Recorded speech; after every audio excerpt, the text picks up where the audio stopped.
Benvenuto in Esercita l'italiano con le storie. Sei pronto a esercitarti con l'italiano e diventare più fluente? Iniziamo. C'era una volta un uomo la cui moglie era morta e una donna il cui marito era scomparso. L'uomo aveva una figlia e anche la donna aveva una figlia. Le due ragazze si conoscevano e spesso facevano passeggiate insieme. Un giorno andarono a trovare la donna a casa sua. La donna disse così alla figlia dell'uomo: «Per favore, di a tuo padre che voglio sposarlo. Se accetta, tu potrai lavarti nel latte ogni mattina e bere vino, mentre mia figlia si laverà con acqua e berrà acqua». La ragazza tornò a casa e riferì a suo padre ciò che la donna aveva detto. L'uomo pensò: cosa devo fare? Il matrimonio può essere felice, ma anche difficile. Non riusciva a decidere, così si tolse uno degli stivali e disse: «Prendi questo stivale. Ha un buco sul fondo. Vai in soffitta, appendilo al grande chiodo e riempilo d'acqua. Se l'acqua resta dentro, mi risposerò, ma se esce, non lo farò». La ragazza fece come le era stato chiesto, ma il buco si richiuse e lo stivale si riempì d'acqua. Quando il padre vide ciò, capì che sua figlia aveva ragione.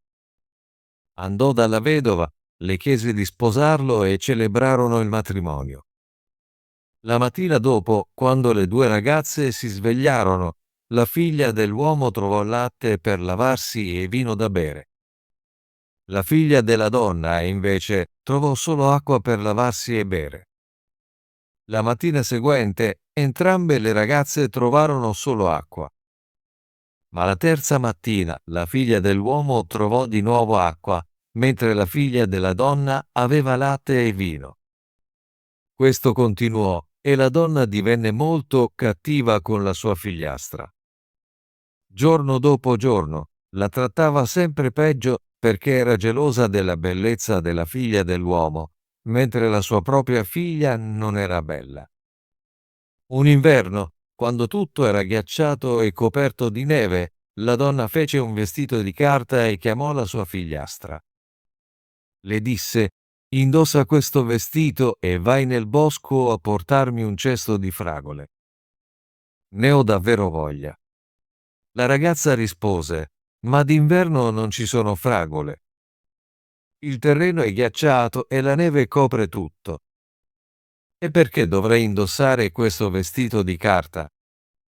Fa troppo freddo fuori. Il vento lo farà volare via e le spine lo strapperebbero». La matrigna, arrabbiata, disse: «Non discutere con me. Vai e non tornare finché non avrai le fragole». Poi le diede un pezzo di pane duro e disse: «Questo è il tuo cibo per oggi», pensando tra sé: «Congelerai e morirai di fame fuori e non ti rivedrò mai più». La ragazza obbedì, indossò il vestito di carta e uscì con il cesto. Fuori vedeva solo neve e nessuna pianta verde. Quando arrivò nel bosco, vide una piccola casa con 3 nani che sbirciavano. Li salutò cortesemente e bussò alla porta.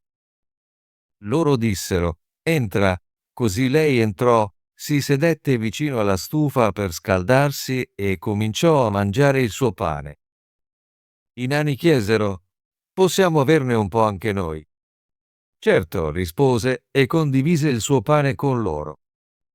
Chiesero: «Cosa fai nel bosco in questo freddo, indossando un vestito così sottile?» Lei rispose: «Devo trovare un cesto di fragole e non posso tornare a casa finché non lo faccio». Dopo aver finito di mangiare, le diedero una scopa e dissero: «Per favore, spazza via la neve dalla porta sul retro». Fuori, i 3 piccoli uomini si parlarono tra loro: «Cosa possiamo darle visto che è così gentile e ha condiviso il suo pane?» Il primo disse: «Desidero che diventi più bella ogni giorno». Il secondo disse: «Desidero che le monete d'oro cadano dalla sua bocca ogni volta che parla». Il terzo disse: Desidero che un re venga e la sposi. La ragazza fece come le avevano chiesto e spazzò la neve. Con sua sorpresa, trovò delle vere fragole mature che crescevano nella neve. Felice, le raccolse nel suo cesto, ringraziò i piccoli uomini, strinse la mano a ciascuno di loro e si affrettò a tornare a casa per portare alla matrigna ciò che desiderava. Quando entrò e disse buonasera, una moneta d'oro cadde dalla sua bocca. Raccontò a suo padre cosa era successo e con ogni parola altre monete d'oro cadevano fino a riempire l'intera stanza. La figlia della matrigna disse: Guarda come si vanta con l'oro. Ma segretamente era invidiosa e voleva andare nel bosco anche lei. La madre disse: No, mia cara, fa troppo freddo fuori, potresti ammalarti. Tuttavia, la figlia continuò a insistere, così alla fine la madre acconsentì, le fece un bel vestito di pelliccia e le preparò del cibo. La ragazza andò nel bosco verso la casetta. I tre nani sbirciarono di nuovo, ma lei non li salutò né disse una parola. Entrò goffamente, si sedette vicino alla stufa e cominciò a mangiare il suo cibo. I piccoli uomini chiesero: Possiamo averne un po' anche noi? Ma lei rispose: Non ce n'è a sufficienza per me, come posso condividerlo? Dopo aver finito il suo cibo, dissero: Ecco una scopa per te, per favore, spazza fuori vicino alla porta sul retro. Lei rispose: Neanche per sogno. Potete spazzare voi stessi, non sono la vostra serva. Offesa dal fatto che non le dessero nulla, uscì dalla porta. I piccoli uomini allora decisero: Cosa possiamo darle per essere stata maleducata e avere un cuore invidioso? Il primo disse: Desidero che diventi ogni giorno più brutta. Il secondo disse: Desidero che ogni volta che parla, un rospo salti fuori dalla sua bocca. Il terzo disse: Desidero che abbia una terribile fine. La ragazza cercò fragole, ma non ne trovò, così tornò a casa arrabbiata. Quando aprì la bocca per raccontare a sua madre della sua giornata, rospi saltarono fuori con ogni parola, terrorizzando tutti intorno a lei. La matrigna divenne ancora più arrabbiata e pensò a modi per far del male alla bella figliastra. Alla fine prese una pentola, la mise sul fuoco e vi bollì della lana. Quando fu pronta, la gettò sulle spalle della povera ragazza e le diede un'ascia, dicendole di andare al fiume ghiacciato, fare un buco nel ghiaccio e lavare la lana. La ragazza obbedì, andò al fiume e mentre tagliava il ghiaccio, arrivò una grande carrozza e ne scese il re. Le chiese: Chi sei e cosa stai facendo qui? Sono una povera ragazza che lava la lana, rispose. Il re si sentì dispiaciuto per lei e, vedendo la sua bellezza, chiese: Verresti con me? Sì, mi piacerebbe, disse, felice di scappare da sua madre e sua sorella. Entrò nella carrozza e andò al palazzo del re, dove celebrarono un grande matrimonio, proprio come avevano promesso i piccoli uomini. Un anno dopo, la giovane regina ebbe un bambino. Quando la matrigna sentì della sua buona sorte, andò al palazzo fingendo di fare visita. Un giorno, mentre il re era fuori e non c'era nessuno in giro, la donna malvagia e sua figlia afferrarono la regina per la testa e i piedi, la tirarono giù dal letto e la buttarono dalla finestra nel fiume. La figlia brutta si sdraiò nel letto e la vecchia la coprì. Quando il re tornò e voleva parlare con sua moglie, la vecchia disse: Silenzio, non puoi parlarle adesso. Sta sudando molto e ha bisogno di riposare. Il re le credette e non tornò fino alla mattina seguente. Quando parlò con sua moglie, lei rispose, ma ad ogni parola un rospo saltava fuori dalla sua bocca invece di monete d'oro.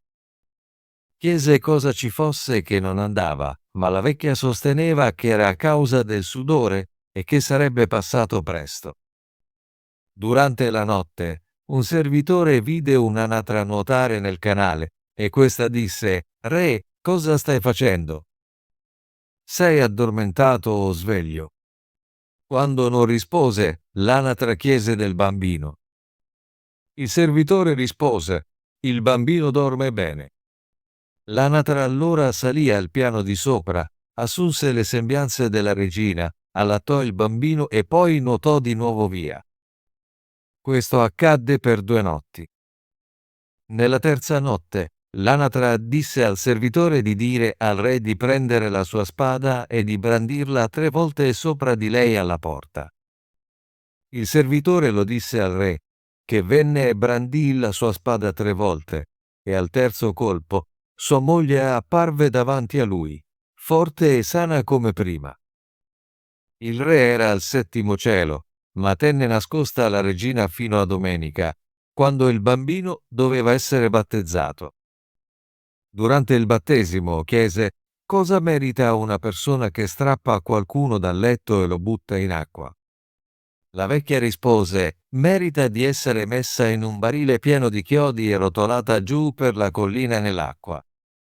Il re disse: «Hai deciso il tuo destino», e ordinò che fosse realizzato quel barile. Ci mise dentro lei e sua figlia, lo sigillò e lo rotolò giù per la collina nel fiume. Ottimo lavoro! Vuoi esercitarti con l'italiano e diventare più fluente? Iscriviti e attiva la campanella delle notifiche per non perdere nessuna delle nostre storie gratuite in italiano.